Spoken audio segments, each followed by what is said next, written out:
Hello, I'm David Hughes. Welcome to Your Perfect Body, the podcast of the Esoteric Teaching Community.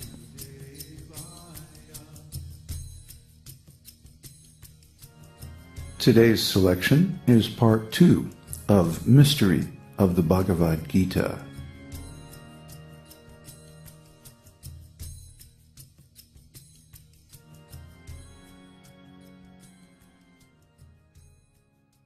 Our spiritual teaching work, spreading the esoteric teaching, is often a thankless task. We have to say that anyone who is not a devotee, who is not following the esoteric teaching, is an animalistic fool. It is very harsh, but we have to say it. As soon as we see that someone is not a devotee of Krishna, then he's automatically a fool. Well, why do we say this? Are we misanthropic? Do we hate everyone? No, we are not anyone's enemy. We have to say it because it is stated by Krishna, and we are simply repeating his message. We are actually everyone's friend because we may be the only one who can offer them the absolute truth. A master teacher's duty is simply to repeat the message of Krishna. The representative of Krishna simply repeats what Krishna says without addition, subtraction, evasion, or diplomacy. Krishna's words are the absolute truth because he is the Supreme Personality of Godhead. If you simply repeat his words with firm conviction, you will also become a master teacher. Krishna says, "Give up all kinds of dharma and simply surrender unto me," in Bhagavad-gita 18:66. So one who has accepted this order is Krishna's representative. Just like Arjuna said in Bhagavad-gita 10:14, "Sarvam etam ritam manye yan mam vadasi Keshava." O Krishna, I totally accept as truth all that you have told me. He does not criticize, does not quarrel with Krishna. He accepts. A bhakta knows that I am insignificant, a small spark of Krishna. Krishna is an individual person, and I am also an individual person. But when we consider his power and my power, I am most insignificant. This is the correct understanding of Krishna. Therefore, Krishna addressed Arjuna as Bhaktosi, my devotee. So this is the mystery of Bhagavad-gita, and this is also the mystery of the esoteric teaching. Understanding the mystery of God is not possible without becoming a devotee, a bhakta. And Krishna has said in Bhagavad-gita how one can know him. Bhaktya mam abhijanati yavan yaschasmi tattvataha tato mang tattvato jnatva vishate tadanantaram. One can understand me as I am, as the Supreme Personality of Godhead, only by devotional service. And when one is in full consciousness of me by such devotion, he can enter into the kingdom of God. Bhagavad-gita 18:55. Krishna says, only by devotional service. He did not say, by jnana, the highest knowledge, or by the highest yoga process, or by becoming a very great karmi, fruitive worker, one can understand me. No. He has said, only by devotional service, bhaktya mam abhijanati. The path of the esoteric teaching is like this. Tarko pratishta shrutayo vibhinna nasavrishiryasya matang nabhinnam dharmasya tattvang nihitam guhayam mahajano yena gata sapantaha. Dry arguments are inconclusive.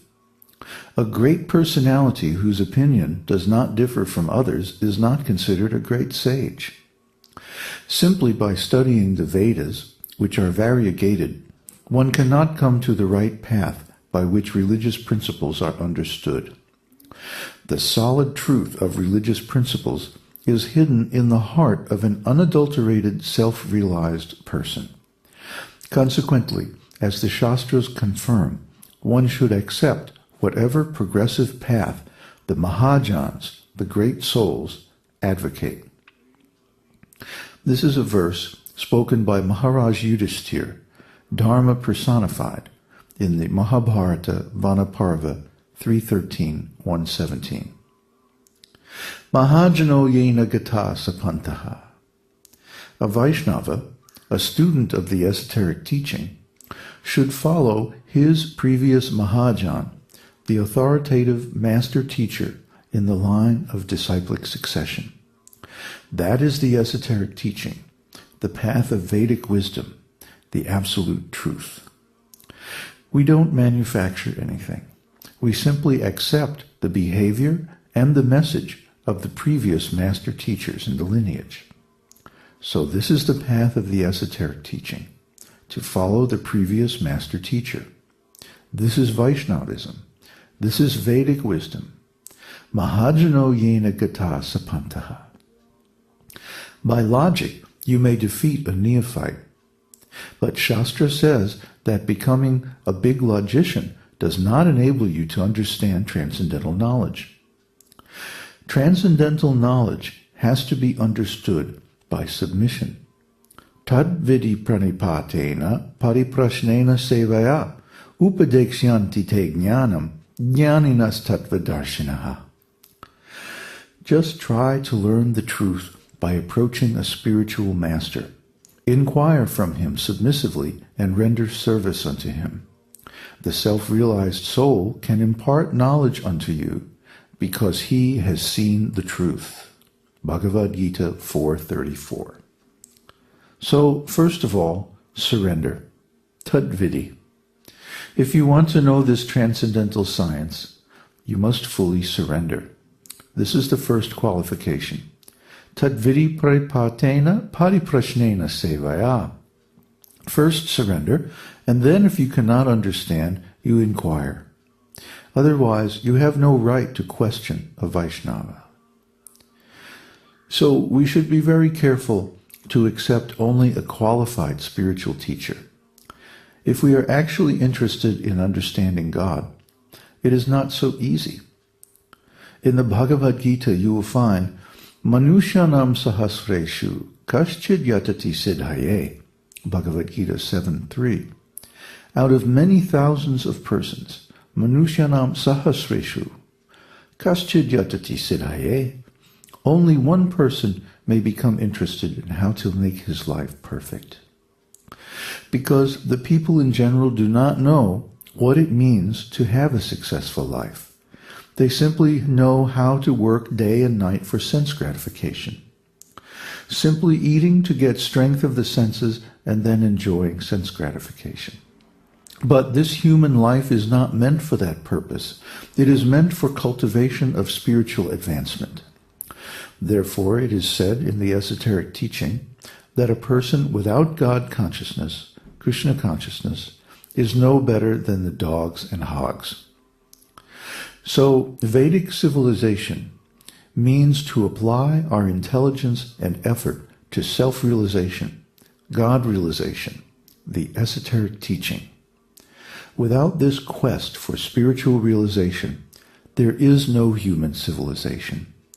They are simply polished animals engaged in sense gratification. Anyone who is following the principles of Vedic spiritual life is worshipping Lord Vishnu with his body, mind, and words, because the whole human life is meant for worshipping Vishnu.